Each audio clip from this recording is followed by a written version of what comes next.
कुछ मसरूफियत छोड़ के आए ईद वाले दिन, Eid is a busy day for you और जस्ट नॉर्मल होता है, गुजर जाता है? I mean first day of Eid. यार मेरे लिए पहले तो बहुत रिलैक्सिंग होता था, इसलिए सोता रहता था मैं बहुत। फिर मुझे ये रियलाइजेशन हुई कि नहीं यार, ईद का तो और ये 1 आध साल से ही हुई है 50 साल मैंने ऐसे ही गुजार दी है कि यार इतनी हम बातें करते हैं और सारा वो करते हैं, तो इस डे का जो बुनियादी इस दिन का मकसद है वो है ही आपके तहर्रुक में है, मुतहर्रिक होने में है, दोस्त अहबाब से मिलने में है, घर से निकलने में है। मैं वैसे तो देखिए इख्तियार है, जो चाहे जैसे मर्जी गुजारे, मगर मैं अब इस बात का कायल हूँ कि ईद का दिन सो के नहीं गुजारना चाहिए, बल्कि भरपूर तरीके से गुजारना चाहिए। सुबह उठें, कुर्बानी करें, दोस्त अहबाब को मिलें, रिश्तेदारों को मिलें, और फिर ये कि एक वही जो पुरानी बात है, मगर कुछ क्लीशेज भी अच्छे लगते हैं, उनको दोहराते रहना चाहिए कि ये आपको ना एक बड़ा मौका फराहम करता है।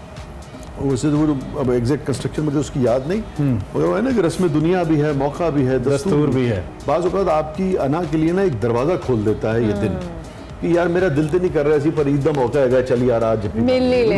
तो एक आसानी, पर उसके बाद फिर आपके रास्ते गिले शिकवे जो है वो दूर हो सकते हैं। तो मेरे ख्याल में इस दिन का ये भी इस्तेमाल जो है वो ज़रूर करना चाहिए। बहुत आसानी पैदा करता है। आप एक मार्जिन रख के ना किसी को भी फोन कर सकते हैं कि भाई देखो भाई, आप तो अल्लाह ने भी कहा है, ये भी है, वो भी करके, और आपकी अना को भी कुछ नहीं होता और आपके रिश्ते भी बहाल हो जाते हैं। सबसे पहले तो लोग आपसे जानना चाहते हैं, दो इट्स अ टिपिकल क्वेश्चन, लेकिन पीपल वांट टू नो कि सरमद साहब ईद का पहला दिन खास तौर फर्स्ट डे। मेरा ईद का पहला दिन बचपन की निस्बत बहुत बेहतर हो गया, क्योंकि बचपन में मेरी बहुत गंदी ड्यूटी होती थी, क्योंकि मुझे कुर्बानी के वक्त ना मैं बहुत करीब नहीं जा सकता था। तो फिर मेरी ड्यूटी होती थी कि जब सब हो गया तो सब सफाई सुथराई मुझे करनी होती थी। मुश्किल काम है। तो अब मैं बड़ा हो गया हूँ, तो अब मेरी ड्यूटी जरा बंद हो गई है। और अब क्या है? तो मैं बड़ी अब जरा मतलब सुपरविजन वाले उसमें हम आ गए ना, अब बड़े हो गए। हाँ, बड़े हो गए। तो वो मुझे याद है, मैं छोटा सा था और चचा ने वही मुझे कहा कि टांग ये तुमने पकड़ के रखनी है, ये वाली ना पकड़े। मैं तो भाग गया। उसके बाद ऑफ कोर्स जो मेरे साथ हुई, क्योंकि फिर वो भी उसके बाद मेरी सजा ही होती थी हर साल कि अब ये जो है ना सब समेटना है। समेटना तो मैं उसके लिए एक देखें महज़ब लफ्ज इस्तेमाल कर रहा हूँ, हाथ पे थैली थूली चढ़ानी पड़ती है और बहुत मुश्किल काम होता है। वो एक संगीन मरहला होता है। Is basically foodie Lahori, though you don't look like that, you are foodie, but कुछ लोग ऐसे होते हैं जो माशाल्लाह अच्छा खाते हैं लेकिन नजर नहीं आता। आपने रेशम को खाना बनाते हुए देखा है? या डाइजेस्ट, हाँ वैसे ये हमें पता चला है। I've just got to know कि सरमद और Resham they both are very good cooks. तो आई विश कि हम कुछ करवा सकते हैं। दूसरे को खिलाना बहुत अच्छा लगता है। ओके, मुझे होता है कि मेहमान आए या कोई त्यौहार हो अल्लाह पाक का, तो मैं ये सारे त्यौहार, आप यकीन करें कि मैं 10-10 साल वेकेशन पे नहीं जाती।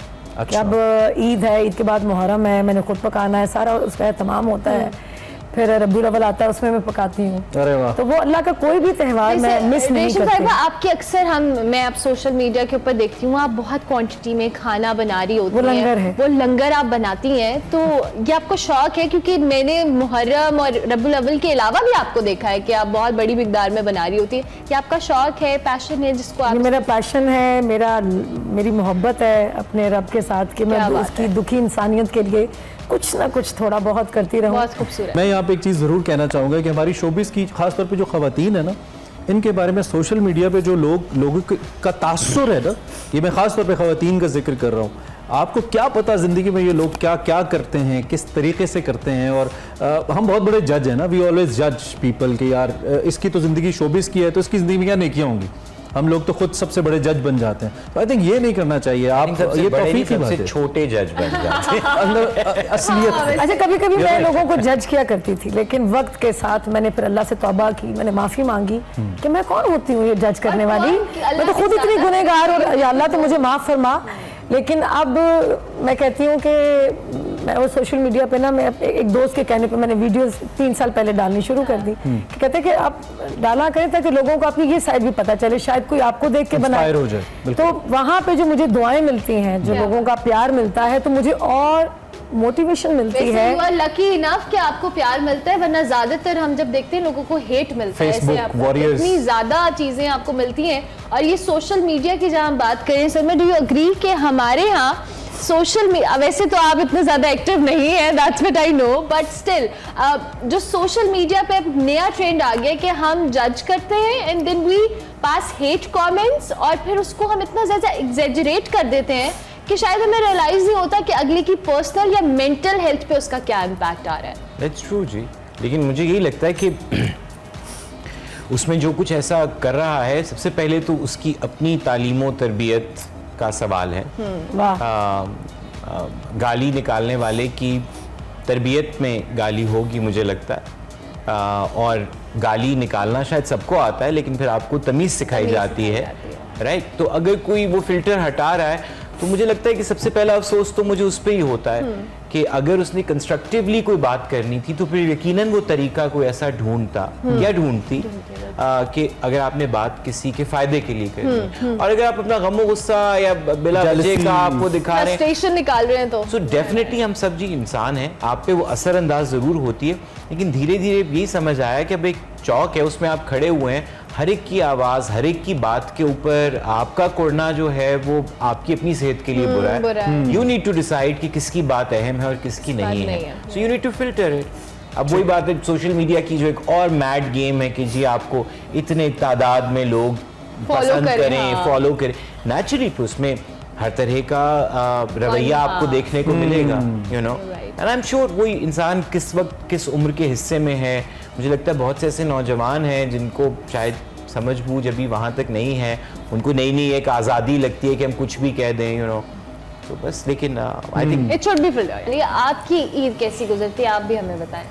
ईद बड़ी अच्छी माशाल्लाह, ईद बड़ा अच्छा, हमारा गांव जाते हैं, वो बचपन की यादें, वो सारा एक सिस्टम बना है वहाँ। अच्छा, इनका गांव और मेरा गांव एक ही है। अच्छा। हम फैसलाबाद के सुरीली जमीन। हाँ, तो बस उधर ते ताड़ियां जुगता भी चल दियां, फिर वो फैसलाबाद कब की ये ऑफियर मेरे साथ तो इनके बड़े जी घरेलू ताल्लुक, जुगते भी तो मशहूर है ना फैमिली फैसलाबाद। मेंबर की तरह अली। बिल्कुल ऐसे ही है। जुगता तो फिर साडा कह लो ना एक जुगत पानी का मैं इनकी सबसे पहले फैन जिस गाने से हुई थी, वो मैं अक्सर इनको कहती थी, अली तेन अल्लाह का वास्ता गाना सुना दे, कभी यार मेरे सावन याद। तो फिर अभी से वास्ता दे दियो। मैं कहती हूँ कि ये जब इन्होंने हमसाया मुल्क में गाया, और मैं तब जब वो प्रोग्राम देख रही थी तो मैं रो पड़ी।